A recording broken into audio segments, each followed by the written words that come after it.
fans and YouTubers. Is that VA Dallas Cowboy fan coming back at you. Thank you for liking, sharing, subscribing, and commenting down below. I make these videos for me and you, and they're a little therapeutic, you know? Something to calm you down along with the rain that's happening here today. Wanted to go over two things. One, I wanted to talk about Leighton Vander Esch.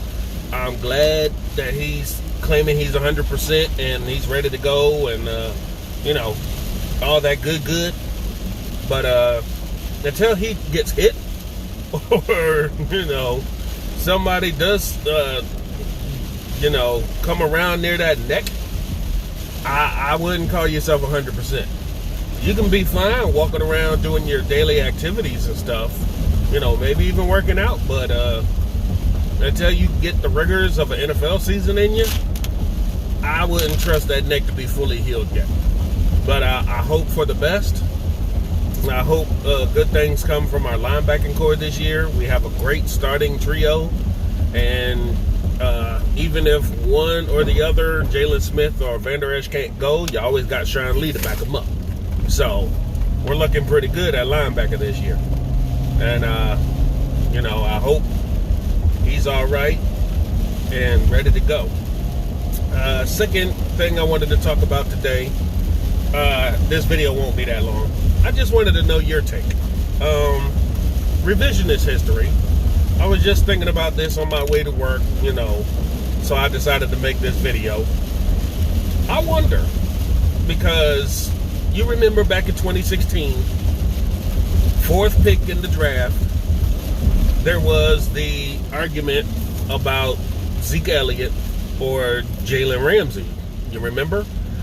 And a lot of fans thought we needed Jalen Ramsey because y'all thought, I don't know, one cornerback was going to make a difference for the whole defense and make it completely different.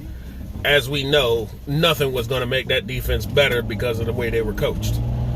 But, revisionist history makes you wonder, what would we have done if we did take Jalen Ramsey? Let's think back, shall we?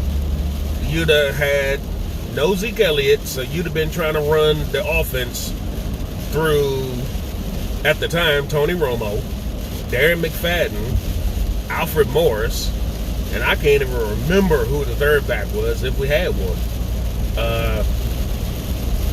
I don't think, no, it wasn't Joseph Randle. He was already kicked off the team the year before for getting in trouble. So it had just been Darren McFadden, Alfred Morris, and somebody else. I can't remember right offhand. And then the whole thing with Darren McFadden happened anyway. So he got himself hurt before, Zeke could really come on anyway. So it'd have been all Alfred Morris. Jalen Smith's brother, Ron Smith. He'd have still been on the team. And that's not exactly an intimidating running back room. Yeah, sure, McFadden put up okay, decent numbers, but Alfred Morris was starting to go backwards.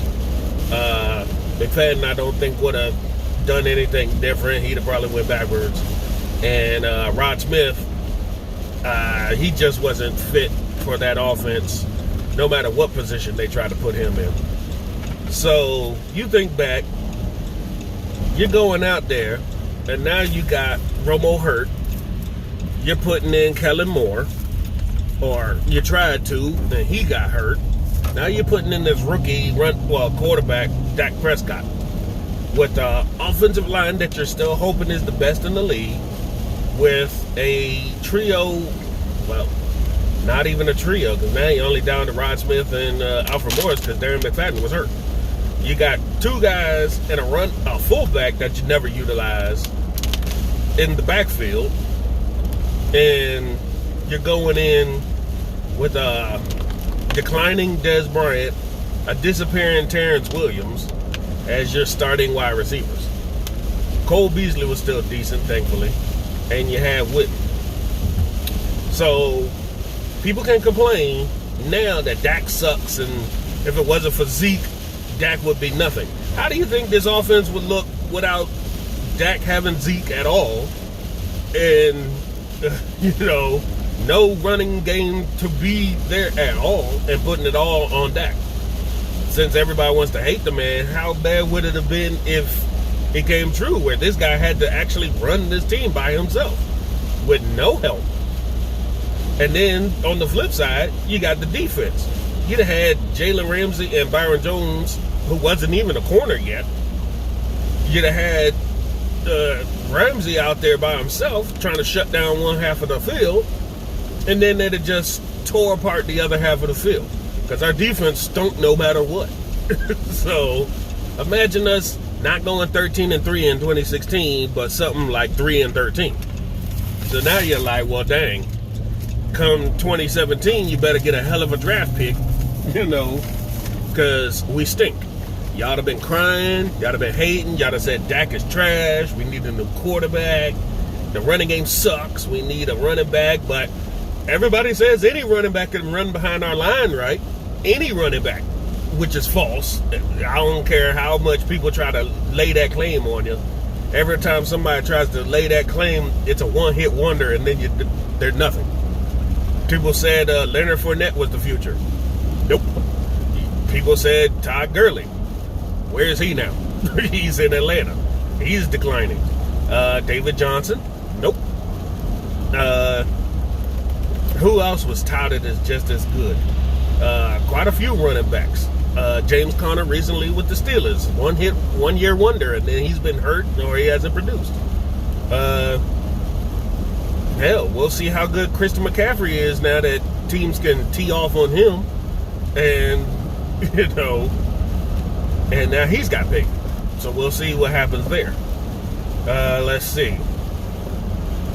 But yeah, and somewhere down the line, even if Byron Jones does get moved back to corner, which I doubt because you'd have Ramsey now, and the defense still would have stunk. Look at where we are in 2020.